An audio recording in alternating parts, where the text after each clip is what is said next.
지난주 하나님의 놀라운 역사로 이스라엘이 큰 성 여리고를 취하게 되었던 이야기를 나눴습니다. 이 일이 있은 후 이스라엘이 작은 성 아이를 점령하지 못하고 쫓겨나는 일이 발생합니다. 그 사이에 아간이라는 인물이 대두됩니다. 이게 오늘의 본문인데 만약 여러분이 지금까지 저와 함께 성경 말씀을 나눠왔다면 이 대목이 석연치 않을 것입니다. 저는 이런 단어밖에 떠오르지 않습니다. 마녀사냥. 마녀사냥이란 중세 유럽 기독교가 이단자를 처리하기 위해 자행하였던 종교 신환에서 비롯된 말로서 오늘날 특정 사람에게 죄를 뒤집어 씌워 벌하는 것을 가리키는 용어가 되었습니다. 여러분 그간 성경의 이 대목을 어떻게 들으셨고 이해하셨는지 모르겠으나 오늘 다른 이야기를 듣게 되실 것입니다. 그러나 저와 함께 성경을 쭉 나눠왔다면 이 이야기 또한 다른 이야기가 아니라 죄인들이 그간에 자행하였던 똑같은 죄의 형상이구나라고 이해하실 것입니다.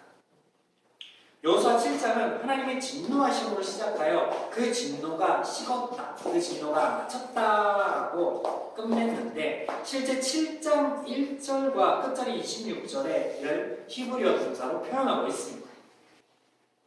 그렇다면 왜 하나님께서 진노하셨을까요? 본문 1절입니다. 이스라엘 자손들이 온전히 바친 물건으로 말미암아 범죄하였으니. 이스라엘이 죄를 지었기 때문에 하나님께서 진노하시는데 여기서 이스라엘의 죄는 아간의 물질을 탐한 것 오직 그거 하나에 있지 않는다라는 사실입니다. 먼저 단어들을 살펴볼 필요가 있는데요. 범죄하였다라는 이 단어는 원어상 의무를 저버렸다 또는 변절을 하였다라고 하는 의미를 갖는 그런 단어입니다. 본문에서는 모든 이스라엘 자손이 의무를 저버렸다, 변절하였다라고 하나님께서 말씀하시는 거예요. 이런 하나님의 말씀 이후에 아간의 이야기가 등장합니다. 자, 아간의 이야기를 하기 전에 이스라엘의 의무 저버림, 변절 그 이유에 대해서 하나님께서 말씀하시는데 1절에 뭐라고 하세요? 온전히 받쳐진 물건 이것 때문이다 라고 하시는 거예요. 받쳐진 물건 이게 무슨 뜻인데요? 오늘 우리가 집중적으로 살펴봐야 될 필요가 있는 것이 이 단어예요. 바친 물건, 바친 물건. 이게 살렘, 그러니까 유대교의 살렘이라는 그 유대 종교 어떤 그 의식, 고르반이라고 들어보셨을 텐데, 그거랑 비슷한 게 있는데, 그걸 의미하는데요. 이 출애굽 여정, 그러니까 레위기부터 신명기까지 오는 이 출애굽 여정에서 이 단어가 3번 등장합니다. 딱 3번입니다. 딱 3번. 레위기에 1번 등장하고 신명기에 2번 등장하는데요. 레위기에 등장할 때와 신명기에 등장할 때랑의 의미가 조금 다릅니다. 자, 먼저 우리가 레위기 27장 28절을 보시겠습니다. 28절 어떤 사람이 자기 소유 중에서 오직 여호와께 온전히 바친 모든 것 여기 등장하죠. 온전히 바친 모든 것 사람이든지 가축이든지 기업을 맡이든지 팔지도 못하고 무르지도 못하느니 바친 것은 다 여호와께 지극히 거룩함이며. 그러면 기억하십니까? 레위기 27장은요 이 전체 27장의 말씀은 서원에 관한 말씀이에요. 그 중에 한 대목인데요. 하나님 앞에 너희가 소원을 할 때는 주의할 것이 있다. 소원한 것은 절대로 물지 못할 거다. 이게 뭐예요? 변경하지 못할 거다. 하나님 것이다 라고 하는 것은 하나님 거예요. 그 이외에는 그 누구의 것도 될 수 없다는 거예요. 하나님이 이렇게 말씀하시는 건요. 레위기에서 이런 말씀을 하시는 건요. 하나님을 위하여 어떤 것으로도 형상을 만들지 말라라고 하신 십계명의 이 말씀과 같은 의미로 너희가 세상에서 배운 종교의식 중에 한 관례처럼 나에게 무언가를 바치려고 하지 말라라는 게 이게 핵심이에요. 이게 서원의 핵심입니다. 그래서 어렵게 하시는 거예요. 하려고 하면 제대로 하고 그렇지 않으면 하지 말라. 그런데 나는 안 하는 걸 원한다라고 하시는 거예요. 마찬가지 마태복음에서요 예수님께서 이 자녀들의 떡을 취하여 이방인에게 개에게 주는 게 마땅치 않다라고 하십니다. 마찬가지 하나님께서 자녀의 떡을 취하여 자신이 드시는 것을 원하지 않으신다는 거예요. 그런 의미에서 소원을 말씀하시는 거예요. 그래서 여기에서 나오는 이 바쳐진 것, 이게 이제 살렘인데, 이게 유대 종교에 가서는, 신약에 가서는 고르반이에요. 이게 레위기 27장의 말씀이고요. 신명기에 가서 먼저 살펴볼 건 7장 26절. 너는 가증한 것을 내 집에 들이지 말라. 너도 그것과 같이 진멸당할까 하라. 너는 그것을 멀리하며 심히 미워하라. 그것은 진멸당할 것이니라. 여기서 가증한 것, 이게 살렘이에요. 가증한 것. 가증한 것.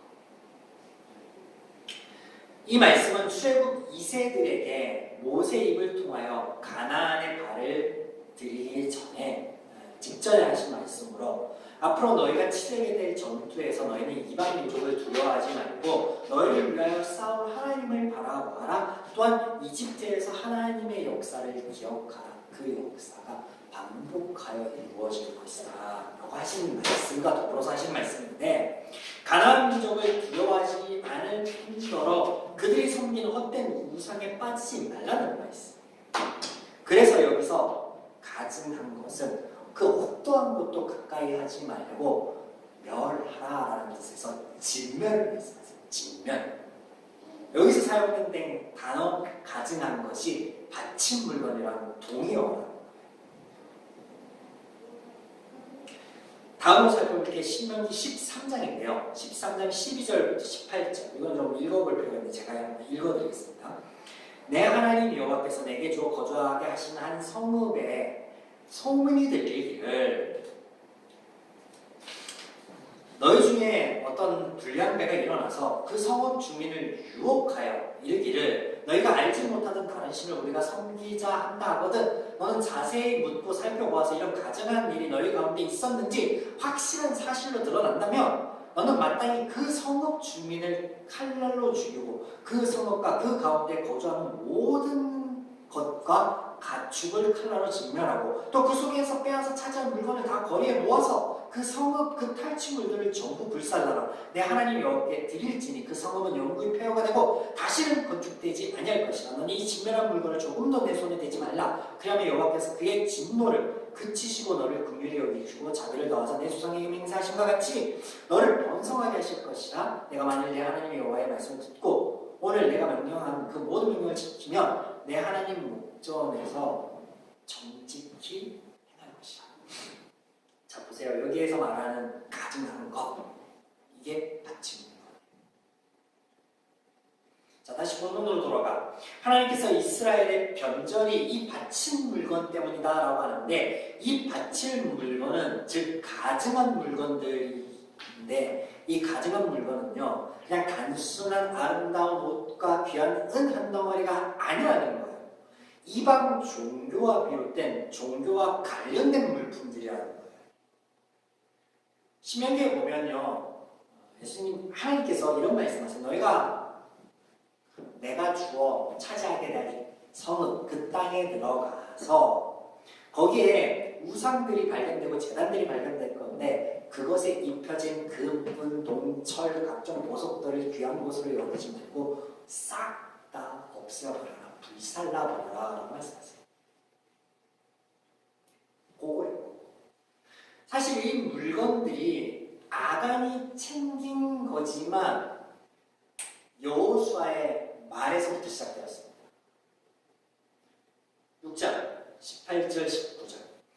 이게 여호수아 입에서 떨어지는 말이에요. 하나님께서 명령하신 게 아닙니다. 너희는 온전히 바치고 그 바친 것 중에 어떤 것이든지 취하여 너희가, 다시 너희는 가증한 것 중에 어떤 것이든지 취하여 너희가 이스라엘 진영으로 바치는 것이 되면 고통을 당하게 되지 않게 될 것이고 그것에 손을 대지 말라. 은금과 동철 기구들을 다 여호와께 구별될 것이니 그것을 여호와의 곳간에 드릴지니라. 하나님께서 이스라엘에게 여리고를 주셨습니다. 지난주 나눈 말씀의 제목처럼 그들의 손에 넘겨주었습니다. 그런데 그것을 받은 죄인들이 이를 처리하는 방식이 하나님의 말씀과 뜻과는 전혀 다르게 하는데 기억하시겠지만 이것이 가나안의 첫 전투였단 말이에요. 첫 단추부터 지금 잘못 깨기 시작하는 거예요. 한 구절 더 살펴보고 신명기 7장 24절에서 26절인데요. 그들의 왕들을 내 손에 넘기시리니 너는 그들의 이름을 천하에서 제하여 버리라. 너를 당할 자가 없이 내가 마침내 그들을 진멸하리라. 너는 그들이 조각한 신상을 불사르고 그것에 입힌 은이나 금을 탐하지 말며 취하지 말라. 내가 그것으로 말미암아 올무에 걸릴까 하노니 이는 내 하나님 여호와께서 가증히 여기시는 것입니다. 너는 그 가증히 여기는 것을 내 집에 들이지 말라. 너는 그것과 같이 진멸당할까 하노라. 하지 말라라고 한 것을 했어요. 누가? 백성의 리더가 시켰습니다. 백성들. 하나님께서 철저히 이방 민족들이 섬기는 우상과 신들로 하여금 이스라엘을 구분케 하셨습니다. 또 이런 것들과 관련되어 만들어진 것에 금이나 은 그것들을 귀하게 여기지 말고 다 태워버려라 하셨는데, 그런데 여호수아가 하나님께서 시킨 일이 아닌 자의로 그 가증한 물건들을 취할 수 없고 하나님께 드리자라고 곳간에 모아드리라 라고 온 이스라엘 백성들에게 명령하였다는 거예요. 여리고로 들어가면 이스라엘의 모든 백성들에게. 이 여호수아가요 자의로 했지만 하나님의 말씀을 차용해서 한 거예요. 앞서 말씀드린 신명기 말씀들을 차용해서 한 거예요. 근데 조금 변개시켰죠. 말씀을. 하나님이 말씀을 1.1획으로도 변개치 말라고 하셨는데 이 리더라는 작자가 바꿔서 사람들이 취하는 것은 안 되지만 하나님께서 취하는 것은 가하니 하나님의 곳간에 모아드리라 하는데, 여기에 생뚱맞은 단어가 하나 등장하죠. 곳간이라는 단어. 곳간. 하나님이 한 번도 이런 말씀을 한 적이 없는데 여호수아가 그 마치 사이비 종교 집단의 총수가 되는 오늘날 다 태우라고 하는 것을 하나님께 드리면 되지 않느냐라고 해서 하나님의 이름으로 취하라 한 거예요. 그도 아니면 곡간이라는 곳을 따로 만들어서 걷어들여서 잘 보관하라 라고 합니다.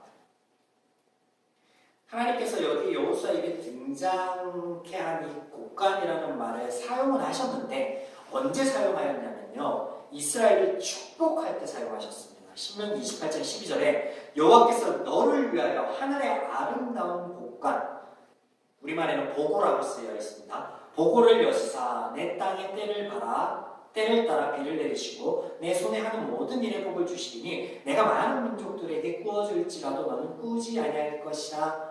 이렇게 하게 하겠다고 하나님이 하늘의 곳간, 하늘의 보고를 열어서 너희에게 주겠다라고 축복할 때 하였는데, 그것을 차용하여서 여호수아가 하나님께 드린 바 될 것이니 하나님의 곳간에 모아드리라 라고 했습니다. 자, 본문의 내용을 정리해 볼까요? 여리고성을 무너뜨린 것, 여리고성을 취하게 하신 것 하나님의 일이었습니다. 그리고 요단에서 정탐꾼을 보내고 그 가운데 기생 라합의 가솔들을 살린 것 사람의 일입니다.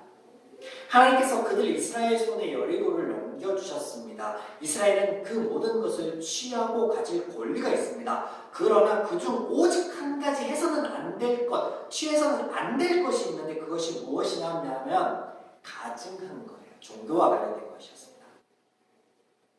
그것은 사람이든 물건이든 모두 없애버려야 되는 것이었어요. 진멸해야 되는 것이었어요. 그 이유, 그것들이 너희에게 올무가 되어 이스라엘로 하여금 변절케 하기 때문이다 라고 말씀하시는 거예요. 그뿐만 아니라 그 변질이 너희로 하여금 멸망으로 이끌 것이다. 하나님이 너희 위하여 이방 민족에게 행하였던 것들이 오히려 너희에게 너희 죄 때문에 너희 죄의 결과로 너희에게 돌아올 것이다 라고 말씀하셨어요.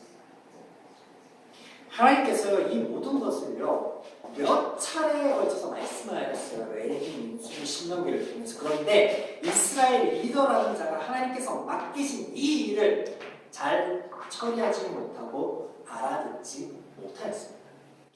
그중 귀한 것 은금 동천 따로 떼어두라라고 하는 거예요. 그러면서 말하기 이 중 어느 것 하나라도 가져가는 자가 있으면 죽을 줄 알라라고 지금 윽박지르고 있어요. 입장에서. 이 여호수아의 독단으로 하여금 이스라엘이 하나님과 맺은 언약을 저버리게 하고 변절케 하였다라고 7장 1절에서 하나님 선포하고 계세요. 신명기 하나님의 말씀대로라면요, 아간이 아니라 여호수아와 그 식솔들을 잡아다가 불살라야 합니다. 그런데 그런 일이 일어나지 않고 오히려 백성 중 한 인물이 불살라집니다. 돌에 치워 죽습니다. 사실 이 대목에서 하나님이 은혜를 베푸신 거예요. 왜 그런가? 하나님께서 이 모든 일이 일어나실 것을 아셨습니다. 또한 그 과정과 그 결과들도 말씀으로 들려주셨어요. 그러나 이스라엘이 지키지 못할 것도 하나님께서는 아셨습니다. 여호수아의 그 독단적인 반응과 잘못 하나님 예견하셨고 아셨습니다. 만약 이런 하나님께서 그들을 벌하신다면 그거야말로 아주 우스운 것이에요. 여러분, 갓 태어난 아기도 우는 것밖에는 의사표현을 할 수 없습니다. 그런데 모든 의사표현을 울음으로 한다라고 갓난아이를 탓하거나 벌할 수 있겠습니까? 갓난아이의 울음을 통해서 부모들은요, 필요를 치릅니다. 어떤 울음을 통하여서는 기저귀를 갈아달라는 울음이라는 것을 알아듣고요. 어떤 울음은요, 배가 고프다는 것을 알아듣고요. 어떤 울음은요, 봐주고 놀아달라는 것을 알아들어요. 부모가 자녀의 그 연약함, 어떤 그 부족한 표현을 알아듣는다고요. 그렇게밖에 할 수 없는 상황을 안다라고요. 이해한다라고요. 하물며 한 분뿐이신 여호와 하나님께서는 어떻겠습니까? 네, 여호수아나 이스라엘에게 그들과 맺은 언약대로라면 그들 모두에게 형벌이 임하는 게 맞는데 임하지 않는 것, 그 자체가 은혜라는 거예요. 왜냐? 언약을 맺었다고요, 그들이 하나님.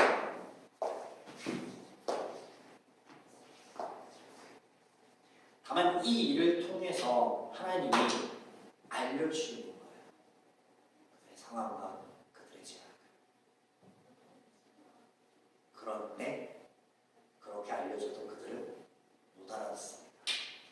그리고 그들이 죄인이다, 예수님이 아직 십자가를 지기 전이다 라는 사실을 잊지 마십시오. 우리가 그간 아간의 죄로 알고 있던 이것이 가증한 것, 이방 종교와 관련이 있다는 것을 염두에 두고 아이성 전투의 이야기를 보시면 같은 이스라엘의 죄가 보입니다.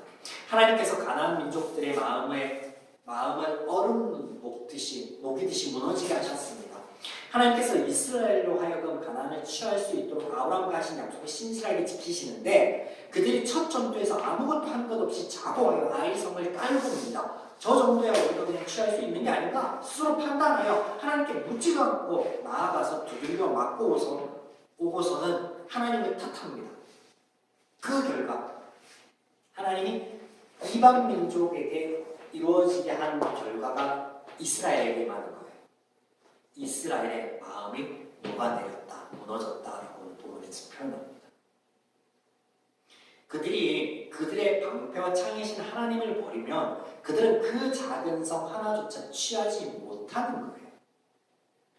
이것이 그들의 과업이나 그들의 힘으로 되는 것이 아닌 하나님의 은혜의 약속의 성취로 되는 것이기 때문입니다. 하나님께서는 이 사건을 통하여 이것을 보이시고 그들에게 알리십니다. 마찬가지 여호수아에게서 시작된 온 이스라엘의 범죄함, 하나님께서 취하지 말고 온전히 없애라 한 것을 취한 죄를 물으시는 것이 아니라 살리심으로 은혜를 베푸시는 거예요. 여호수아 7장에 하나님의 진노하심은요, 안타까움입니다. 하나님께서 세우신 여호수아가 온 이스라엘로 하여금 죄의 구렁텅이로 빠지게 한 것, 이 대목을 하나님이 안타까워요. 그럴 수밖에 없는 그들을 여호수아를 불쌍히 여기십니다. 여러분, 그런데 이 일이 데자뷰와 같습니다. 여러분, 여호수아 6장과 7장을 잘 살펴보시면 여호수아가 하나님의 천군 천사장을 만나는 장면이요, 처음 하나님을 만나던 모세와 같고요, 이스라엘을 하여금 종교적으로 타락하게 하고 변절케 하였던 광야에서의 아론과 같고, 이 일을 보고 자신의 소견대로 하였던 모세와도 같습니다. 하나님께서 이 모든 것을 아시고 죄인의 한계를 아시며 또 그런 그들을 사랑하시기에 안타까워하시고 사랑하시고 그들의 아픔에 화를 내시는 거예요. 사실 모든 죄인들이 죽어야 하나 하나님께서는 그들 모두가 죽길 원치 않으십니다. 이스라엘의 아이성 패배는 그들이 여리고에서 없애야 했던 탈취물, 특별히 종교와 관련된 그것들을 하나님의 이름으로 모아드렸던 것처럼 하나님의 말씀을 버리고 하나님을 버리고 자고한 마음으로 하나님 없이 올라간 결과입니다. 아간과 그 식솔들뿐만 아니라 모든 이스라엘이 죽어야 하나 하나님께서는 이스라엘을 살리십니다. 그들은 그들이 하나님을 버리고 말씀을 버린 결과 당하는 아픔을 광야에서처럼 하나님을 탓합니다. 하나님께서 이제 우리를 여기서 다른 민족의 손에 의하여 죽게 하신다, 그러기 위하여 우리를 요단을 건너게 하셨다, 아닙니다. 하나님께서 그들이 죽지 않고 살리십니다. 아직 죄인인 이스라엘이 이 모든 과정을 이해할 리가 전무합니다. 아간의 죽음은요, 이스라엘의 마녀사냥이에요. 죄인의 마녀사냥이고요. 그들이 하나님을 탓한 것처럼요, 그들 중에 한 사람을, 한 인물을 탓하는 거예요. 너 때문이다. 하나님 때문이라고 하였던 놈들이 너 때문이야 라고 못했을까요? 이게 비록 하나님의 입으로 나왔지만 제비뽑으라는 말씀이 죄인인 그들이요 지금 그 상황에서 그렇게 할 수밖에 없었음을 말씀하십니다. 그들은 죄인이기에 그 당시에 못 알아듣지만 우리 또한 여호수아가 하나님의 말씀을 왜곡하고 백성들을 이끈 것처럼 잘못 알아들어야 되겠습니까? 제대로 봐야죠. 사랑하는 여러분, 하나님의 말씀은 우리를 죽게 하거나 아프게 하지 않습니다. 만약 우리의 신앙 여정에서 그런 일이 있다면 결코 그것은 하나님의 탓이 아닌 부족한 나의 탓입니다. 내가 하나님의 말씀을 오늘 여호수아와 백성들처럼 잘못 이해하고 잘못 적용한 탓이라는 거예요. 진리는요, 늘 우리를 자유하게 하고 평화하게 합니다. 결코 하나님께서는 당신의 자녀들을 사지로 몰아넣지 않습니다. 오히려 내가 잘못 선택하여 가는 그 길에서 살 길을 여시고 선용하심을 깨닫게 하시고 일으켜 세우십니다. 그런 멋진 분이 세상에 단 한 명뿐이신 여호와 우리 하나님이십니다. 또 그분께서요, 우리 모두를 살리시기 위하여 2000년 스스로 아간이 되셨음을 잊지 마십시오. 나를 위하여 십자가를 지시고 죽으심으로 우리는 살게 되었고 그 멋진 하나님을 여전히 아버지로 부를 수 있게 되었습니다.